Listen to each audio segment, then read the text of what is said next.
Welcome to the SDA Housing Podcast, brought to you by Ndis Property Australia. Before starting this episode, we need to provide a general disclaimer. Information contained in this podcast is general in nature only. It does not take into account the objectives, financial situation, or needs of any particular person. You need to consider your financial situation and needs before making any decisions based on the information in this podcast. And you should consider seeking independent and professional advice for your personal circumstances. All right, let's begin. Hello, everybody. My name is Debbie, and you're listening to the SDA Housing Podcast, a show that explains, highlights, guides, and brings awareness about all things SDA in this ever-changing NDIS world. And today we have a very special guest speaker. We've got Cassie from Bluewing. Cassie, welcome. Thank you so much for having me, Debbie. Great to have you, and really looking forward to learning a bit about what you guys do. So, firstly, tell us about Bluewing, more specifically how it started, where it started, how big the business is growing, and the wonderful people that you have involved in your organisation. Awesome. Thank you so much. So, Bluewing, we have been around for 5 years at the beginning of this year. Our founder, Zoe, built this business out of a passion for wanting to, enable people to live their best lives and just give them room to breathe and just take that pressure off supports. So Zoe started this in Sydney in New South Wales with support coordination, and we have rapidly grown from there. So we've been in Queensland for a little over 3 years now. We currently have just moved into a new office in Campbelltown in Sydney, and our office in Queensland is in Beenleigh, which is very convenient between Gold Coast and Brisbane. I have come on as the Business Development Manager for all things housing, which is why I'm here. Fantastic, yeah. So a little bit about Bluewing. We offer supports from allied health such as OT and speech therapy, plan management and support coordination, and core supports, so in-home and community access, and then, of course, housing, so SIL, short-term and medium-term accommodation. And, that's a bit about us. We currently have, I believe, I should know this a lot better, I believe we have 8 SIL properties in Queensland and rapidly expanding, and also growing in New South Wales as well. Fantastic. So you just got the 2 offices, Campbelltown and Beenleigh? That's right. Yeah. Right. How many staff have you got? How many are you in total? Good question. I believe that it's about 500 staff, including goal facilitators. So goal facilitators, we refer to them as that because they're here to assist our participants, our clients, to reach their goals in life. So, that's a little bit about us and what we do. Wonderful. So you operate in Queensland and New South Wales, I take it. Do you just concentrate in the urban areas where your offices are based, or are you further afield? We are further afield. So in Queensland, we have SIL houses out towards Beenleigh. So we sort of will go where the requirement is. So we won't say no to anybody, essentially. That particular house at Bruno is actually a really lovely story about assisting 3 ladies who their previous provider couldn't continue providing the supports. I guess they had a very narrow-minded views when it comes to funding and how to best provide accommodation and housing supports for participants. So Zoe, our founder, has come in and taken, a holistic point of view and looked at ways that we can support, and using that community and having the engagement from, that local community has definitely helped with making that beautiful house out there a success. So we are in metro areas, but we do expand out. Currently working on some new housing out towards Ipswich and also in Redlands, Gold Coast, obviously Campbelltown, Penrith, etc. Yeah. Okay, fantastic. So you did touch on the services that you are basically offering, but do you want to go into a bit more detail about, everything that you cover really? Yeah, sure. So I guess the difference for Bluewing is that we've come from Zoe, our founder, has actually worked for the agency. She has worked in nursing and really has a point of view of, looking at the participant's whole life. So the difference, I guess, with us is no matter what service we're looking at the ways we can provide holistically. So whether that is coming in, somebody might call requesting some help with support coordination, or say they just think I need an OT report for an assessment. It's then that OT is then able to get a better understanding to find out, well, why is it that you've been referred? So everyone from our OTs and speech therapists to our goal facilitators, our service coordinator, has a understanding of the NDIS and different ways we can provide supports. So, yeah. Fantastic. So in terms of the housing, which is obviously where you specialise, you have the SIL properties, and for any listeners, I know we've talked about this before, but just to clarify, that's supported independent living, where you have these properties that you actually put your clients in. They live in those properties so that you can provide them with the supports that they need. Yeah, that's exactly right. So supported independent living, or SIL, can happen in a lot of different housing environments. So that can be properties that perhaps the participant or their family own themselves. Perhaps it's a property that Bluewing owns. We head lease on behalf of participants. And then also it comes with SDA. So that's where organisations like yourself come in, the specialist disability accommodation. So partnering with an SDA provider who provide the bricks and mortar, as they like to say, and we will come in as the SIL supported independent living provider and provide those day-to-day supports for the participant in the home. Yeah, so that was going to be my next question. So, on the SDA front, so how many SDA properties do you operate in? 8 SDA properties. So we definitely have the majority of our SIL clients are in SDA properties. They vary from 1-bedroom unit in like a complex type arrangement to 4-bedroom houses. So even with those 4-bedroom houses, the maximum amount of, I guess, clients or participants is only 3, with that 4th room for staff. Yeah, absolutely. So this is something that we deal with a lot when we're talking to potential owners of these properties, the investors, is we, it's not just about buying a house. It's not just the bricks and mortar, but as an investor, they really need to understand how the whole tenancy works. So that's where you guys come in. Obviously, the SDA provider will have the lease agreement with the owner of the property, but the most important people really, and of course, except for the tenants, are yourselves, the SIL providers, because you're the ones there that are actually working on the premises, providing those supports and that care to the participants living in the property. So, could you tell us a little bit about, I guess, the challenges that you find in that environment?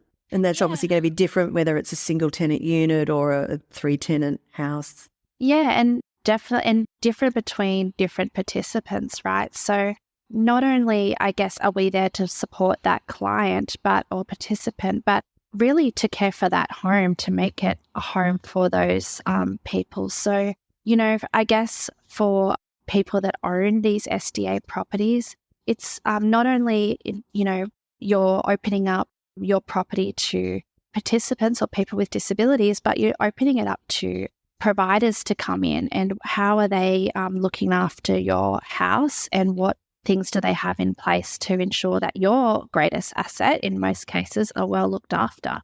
So being able to have goal facilitators that provide supports for the participants in the houses that really vary from those intimate personal care supports all the way through to, gardening, looking after, cleaning and looking after the home, I guess is really important. So often our clients might just need that support with being able to clean the bathroom properly or be able to get outside so they can, be in the garden, that sort of thing. And we're there to provide those supports as well as the more seen, I guess, or the more viewed support of the physical personal care. Personal care support. Yeah. And do you have participants from all the different funding levels, or do you concentrate on one particular type?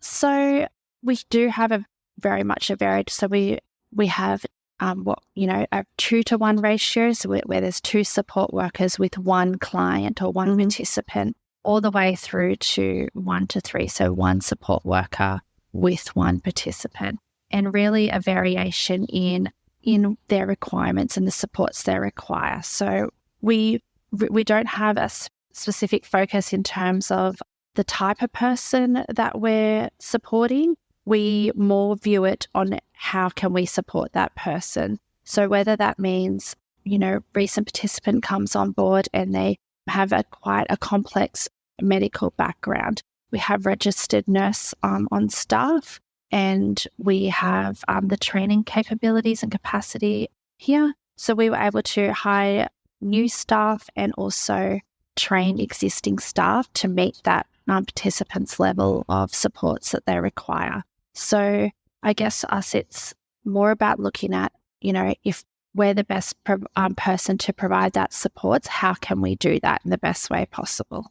Mm-hmm. So not so important whether they've got high physical support or improved livability funding. It's more just how they match together with what you can provide in terms of a holistic, complete approach to bettering their life. That's exactly right. And I think, also thinking about other difficulties when it comes to housing and SDA and SIL is, are they a match for co-tenant? As an example, there's, it's very easy to get into that thinking of, well, they've got a similar disability, so therefore, they'll be fine to live together. Whereas what you find quite often is that, it's not anything to do with a person's, capacity or disability or anything like that, but personality and who they have around them, their support networks and their stakeholders involved in their lives are going to be just as important in that matching of tenants or people living in the same house as any, physical support requirements that you might have. Yeah, I imagine it really is all about personality. 100%. Yeah. So when it comes to the SDA participants that you look after, do you assist in them going through their funding application? Is that something that you guys do? Yes, we most certainly do. Yeah. What a challenge. I can imagine, yeah. Yeah, it's, I guess, again, as I mentioned earlier, Zoe has that background of working for the agency as a planner. So being able to have that better understanding of what things are required when we put an application in. I also have a background as an LAC, so I have that experience. And that is a local area coordinator. That's exactly right. So they're the people in the community that act on behalf of the agency when people access the NDIS. Mm-hmm. Yeah, so having those skills to be able to understand what is required in a report, as an example from perhaps an OT all the way through to as a service provider, what reports or what information is the agency going to get value or understanding about that participant from reading a piece of paper. It's very hard to put everything you know about someone and all the supports and requirements that we know they require on a piece of paper, but having that education and understanding from working in this industry, it does definitely assist to know what are the buzzwords, what are the NDIS going to understand versus what's completely irrelevant. Yeah. Fabulous, yeah.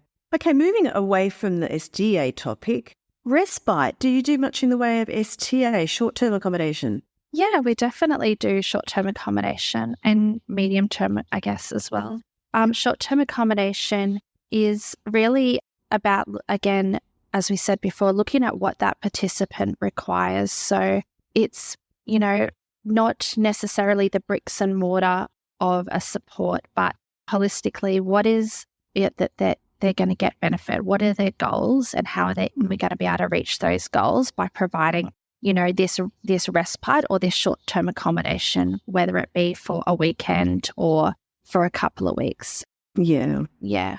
Yeah. So how many participants roughly would you look after in total? How many clients? 1,300. I'm really sorry. I'm prepared on that question. That's okay. No, that's a lot. Yeah. So 2 offices, 500 staff. That's a lot of clients to be after.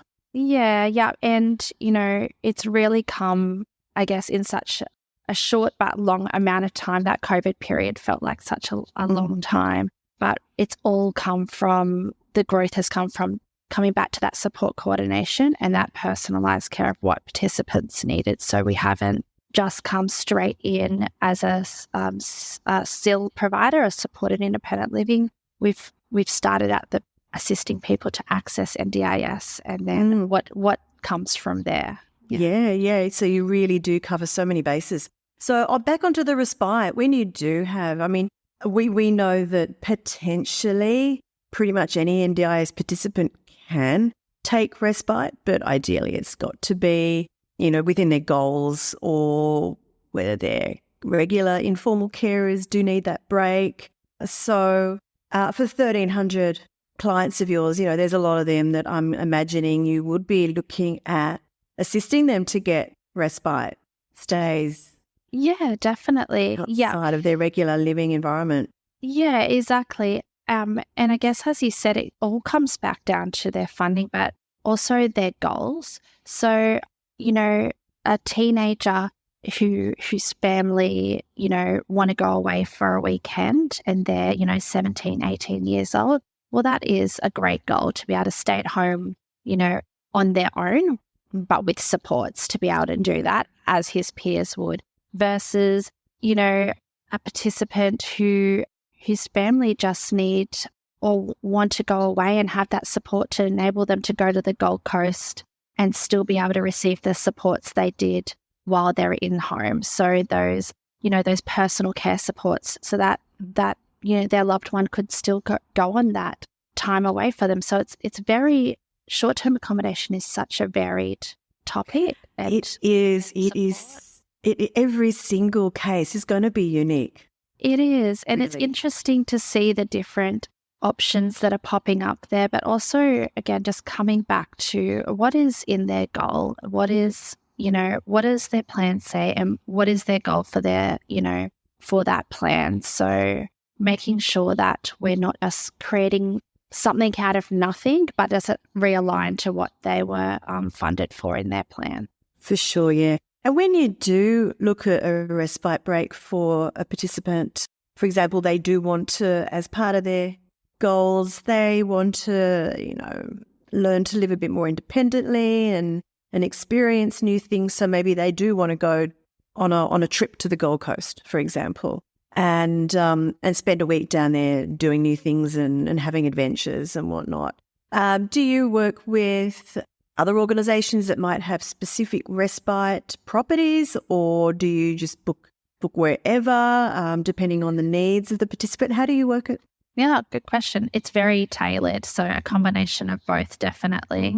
Mm-hmm. It can be just finding, an accessible house for them to stay in where we can provide those supports, or it can be utilising a provider that has an existing, accommodation down there that we could utilise, or really it could just be, is the best use of their funds to get a self-contained apartment where that is accessible for them to use or meets their support requirements, so we can provide that support in. So it's very tailored to what that person requires, for sure. Yeah. Yeah. No, it's a really exciting topic, and we are, we're starting to do some respite work in terms of we working with a number of property owners that want to offer their properties up for respite for SDA's participants.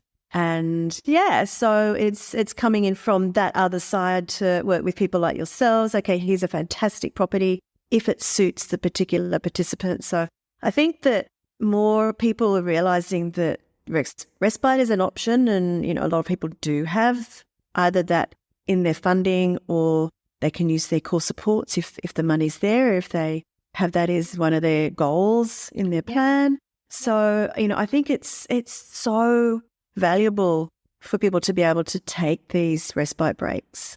100%. I really love that idea of utilising properties that exist, as you said, and people that are willing to open up that.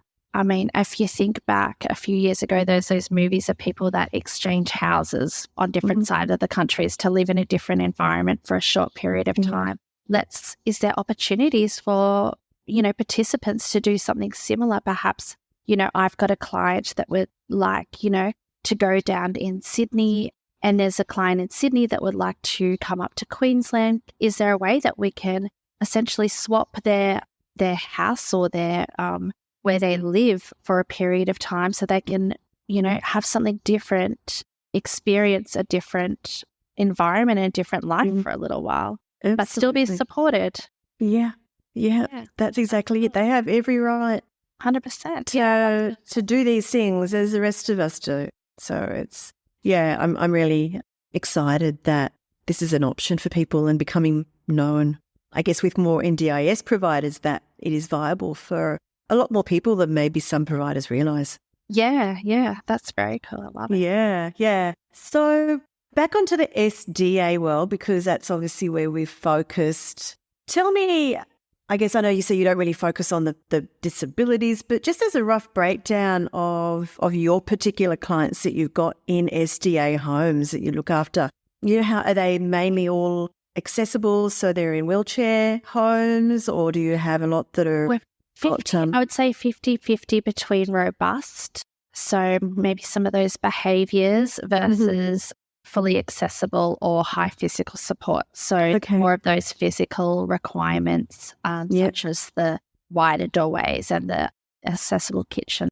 Yeah. Okay, that's really interesting, because I know as a whole across Australia, the majority of SDA funded participants are expected to be improved livability. So they're neither robust nor need a wheelchair accessible property. But obviously that's, I guess, just the clientele that you have started to work with, and that's who they are, and they need those specialised supports, that holistic approaches you said that you can provide. Yeah, exactly. And I guess that improved livability funding and the requirements for that is just so varied in terms, you can't just say, well, that's what that person's disability would mean that they would get improved livability, because it is such a open option that it ticks boxes for a lot of different people. So that maybe they do need more of a accessible house, but they've ticked so many boxes on one thing that the NDIS have funded them improve livability. So yeah. So with all the participants that you've assisted who access SDA funding, have you seen a lot of rejections and you've had to go back and ask for a review of that, or do you find that they're kind of getting it right?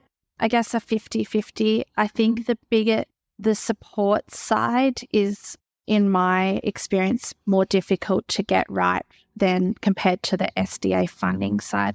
Although we do have times when they don't end up with SDA funding despite enormous amount of backing or evidence as to why they require that. But I do find that that SIL or that support side is more difficult to obtain rather than the SDA side.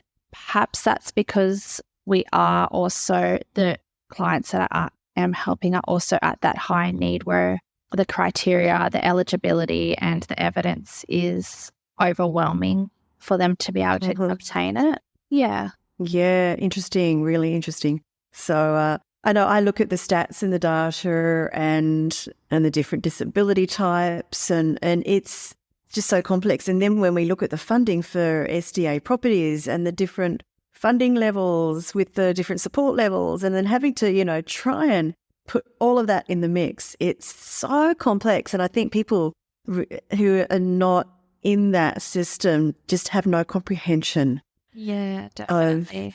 of what it makes to make it work. Yeah, it's so difficult. We do have clients transitioning from hospital, I guess is a big part of my role. I'm working on that transition period.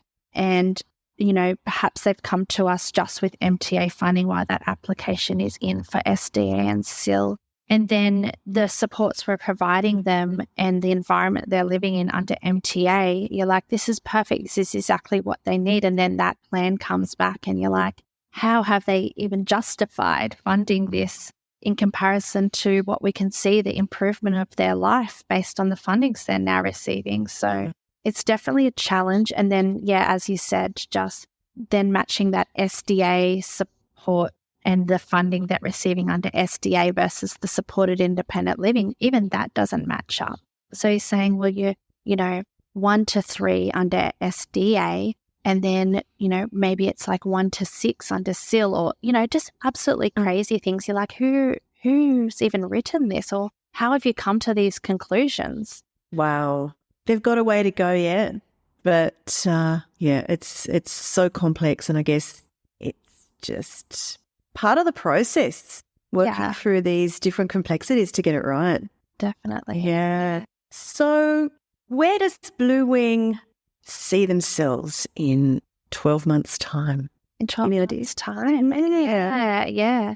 Continuing to expand, I guess, finding more long-term and sustainable housing options for our clients. So, with SDA and SIL, participants, that we can just put them in that forever home. So it's not just a stepping stone or an interim solution, but working with SDA providers such as yourself to ensure that we're going to have longevity with the tenancy matching, the supports matching, and also that this is somewhere that the participant wants to live and they're going to, be there. Yeah, essentially be there forever home. So just that's, for me, that's my biggest goal. And I know the team agrees, is that finding those solutions that aren't temporary, but growing that support and those networks for people to live in their forever homes is definitely important. Yeah. Are you thinking of expanding into other areas, other states? We sure are. We've dipped our toes in Victoria, so really on that.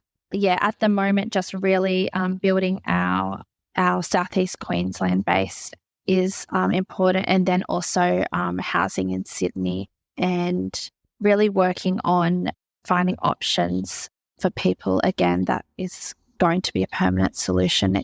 In Sydney, it's such a difficult housing market to get into for anybody. So finding long-term housing for our participants is really vital down there. Yeah. I can imagine, yeah. Would you be looking at purchasing? I think you did say you own some properties already, some SIL properties. Yeah, and that is something that we'll continue to look at. Yeah, for sure. Any SDAs or just SILs or both? I'm not really sure about that one. If there was never-ending bucket of money, I'm sure that would be a great option. But being able to work with providers like yourself that really have that background and understanding and knowledge about what is required from an SDA, it makes my job easier. So yeah, just to note, we're not actually an SDA provider ourselves. Oh no, we're not. We basically advise investors. So we're the kind of in between. Okay, so just to actually let you know, we're not actually SDA providers ourselves. We're actually a real estate agency, but because we only work in NDIS property, that's where we specialise. We work more as advisors, bringing together the builders, the investors, the SDA providers, yourselves, all the SIL providers, just to bring everyone together to make it happen. Perfect. Yeah, and apologise for my my lack of knowledge. That's okay. Actually, it's very common. We have a lot of people that do come to us and assume that we are providers because we're so kind of, I guess, vocal in the area in terms of educating and just advising, what SDA is all about. 100%. A wealth of knowledge, I think, for me, being able to, when I have access to your website, is just seeing that wealth of knowledge that you guys have. Yeah. So, yeah. Well, that's. I think it's so important because there's so much that needs to be understood for anybody. It doesn't matter what part of the SDA world they're moving into, whether it's that as a developer or a builder, or they are looking to invest, or they want to become a provider. Then it's just so many aspects to it that need to be understood. Yeah, for sure. So yeah, we do our best to get the knowledge out there, and very much a part of that is interviewing people like yourself to find out your little part of the SDA world, which it's really important part too, is the actual provision of supports in SDA properties.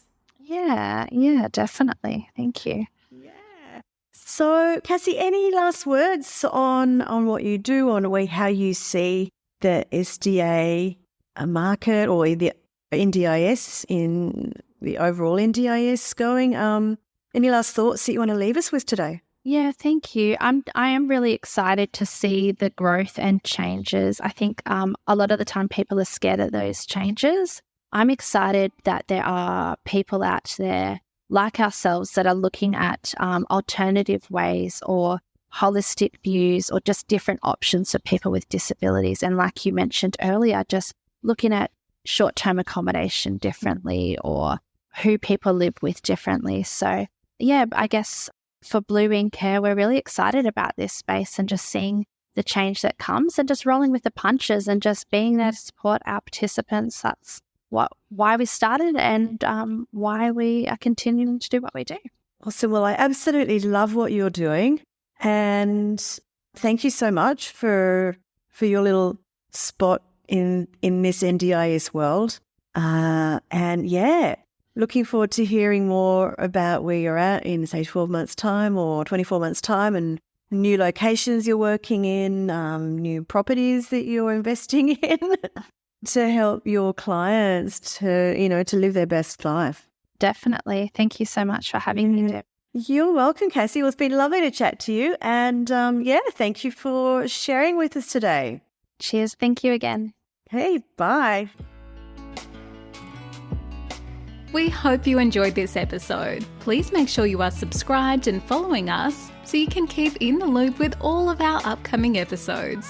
We would really appreciate it if you could leave us a 5-star rating, a written review, and to share this podcast with those that could benefit. Until next time, catch you on the next episode.